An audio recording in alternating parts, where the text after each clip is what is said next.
we have to cross over. We will be talking Kofi Annan the greater part of today because he's going to be buried on Thursday. And later today at the Accra International Conference Center, we can all go and pay our last respect. Our colleague Kofi Annan is at the Accra International Conference Center. So we're linking up to him right now to find out what's happening.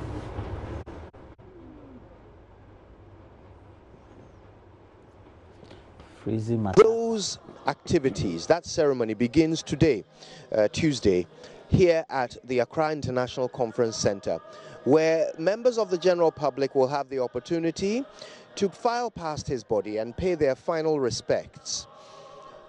Here, the scene has been set up beautifully to capture the solemnness of the moment, but also the celebration of a life well lived. Right behind me, you can see two massive banners mounted on either side of the entrance to the Accra International Conference Center.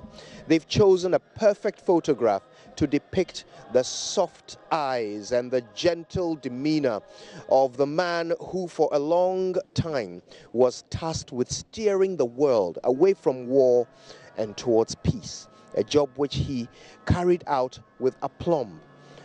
And as you can see today, his gentle eyes stared down upon the many thousands of mourners who will be coming over here to pay their last respect, to signify their sense of loss,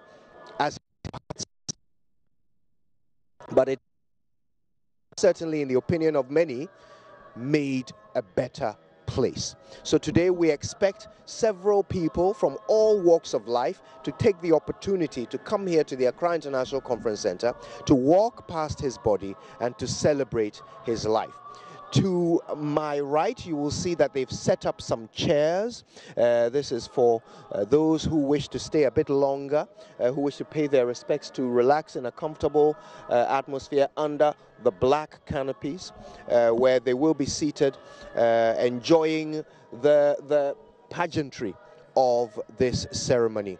We are nothing if not very good funeral planners here in Ghana, and the state, having taken over the funeral proceedings for Kofi Annan, have most certainly done a bang-up job. If you look around, they have designated all zones for all the necessary activities. The entrance is behind me, and to my left, press operating from, capturing all the individuals who will turn up today to pay their respects. Now, later in the week, on Thursday, the day will be designated for the VIPs and dignitaries to come and file past his body. Today, it's an opportunity for everyone. The gates will be open from 10 a.m. The body has already arrived here. The remains of Kofi Annan are currently lying within the Accra International Conference Center foyer, where people will have the opportunity to file past him later today. Right before me, at the very entrance to the International Conference Center, two ambulances plus first aid Red Cross tents, NADMO tents as well, to ensure that any eventuality can be dealt with appropriately. Security forces are peppered across the area, from the police, from the army, from all other security forces required to provide assistance and support and to keep law and order at this very public event. Several government vehicles come and go as those who are tasked with ensuring that this event goes smoothly come and go to provide the supervision required for this to happen without a hitch. The police riot truck is parked in the distance, also poised in case of any eventuality. Now, I can see that the police are actually performing drills at the moment. The crowd control units of the police are performing drills at the moment, taking briefings from their supervisors and their commanders so that they will know exactly what. Everybody is ready, and there is a sense of occasion in the air. Kofi Annan goes home, and his journey starts here All the details will be available to you as long as you stay with us.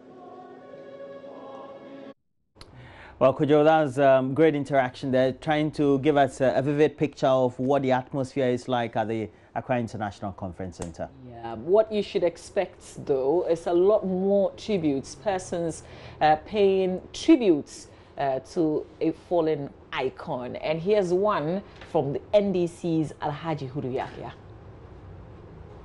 I've gotten to know Kofi Annan through politics. That is, Mr. Kofi Annan ascended to the position of Secretary General of the United Nations during the time when NDC was in government and during the time when President Rawlings was the President of the Republic of Ghana.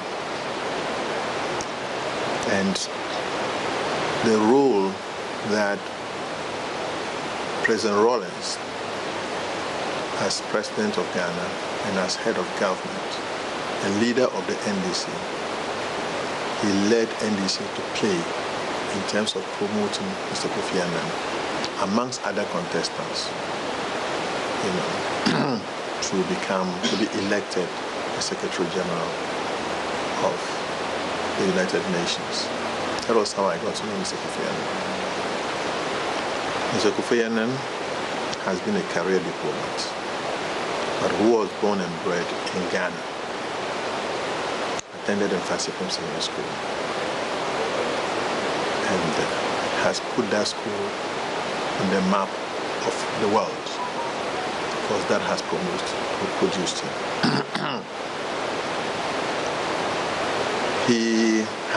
He conducted himself very well, and that made Ghana, that put Ghana further on the map of Ghana.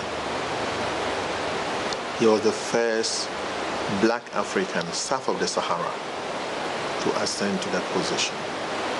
And of course, that has become the pride of children growing up to look at him as an example to follow. That we can also ascend to that enviable position of Secretary General of the United Nations. Mr. Kofi Annan exhibited his role as Secretary General to the envy of all. He did not disgrace Ghana, he did not disgrace Africa.